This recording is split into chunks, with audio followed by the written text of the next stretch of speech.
Bhojpuri superstar और युवाओं दिलों की धड़कन सिंगर एक्टर अरविंद अकेला कल्लू का अब पतरी कमर से मोह भंग हो गया। कल्लू को अब कमर गोल वाली चाहिए।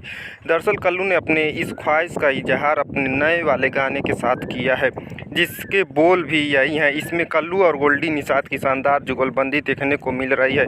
वहीं इस गाने का म्यूजिक वीडियो भी मदमस्त कर देने वाला है। कल्लू का यह गाना भोजपुरी के सबसे लोकप्रिय यूट्यूब चैनल सारेगामा हम भोजपुरी पर रिलीज हुआ है और तेज़ी से वायरल भी हो रहा है।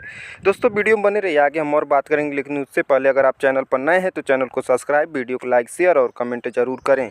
इस गाने को लेकर कल्लू ने कहा कि यह गाना मस्ती भरा है, लोग इसे खूब पसंद करेंगे। हमने इस गाने को बड़े मेहनत से बनाया, जिस तरह से दर्शकों का प्यार मिलता रहा है उसी तरह इस गाने को भी प्यार और आशीर्वाद दें। उन्होंने कहा कि लगन का सीजन हो या पार्टी टाइम, हमारा यह गाना मिजाज से फिट में बैठने वाली है। उन्होंने कहा कि सारेगामा हम भोजपुरी का हर गाना भोजपुरी के लिए खास होता है, क्योंकि इसमें मस्ती और उमंग के साथ दिल छू जाने वाला आकर्षण भी होता है। इसलिए मेरी अपील है कि सब लोग इस गाने को प्यार और आशीर्वाद दें।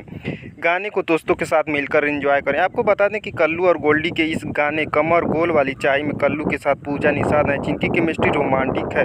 प्रोडक्शन आकाश विश्वकर्मा का है, लिरिक्स आशुतोष तिवारी का है, म्यूजिक आर्या शर्मा का है, गाने का निर्देशक और कोरियोग्राफर लकी वर्मा ने किया है, PRO रंजन सिंह है। दोस्तों पूरा वीडियो देखने के लिए धन्यवाद। मिलते हैं अगले वीडियो में, तब तक के लिए जय हिंद, जय भारत।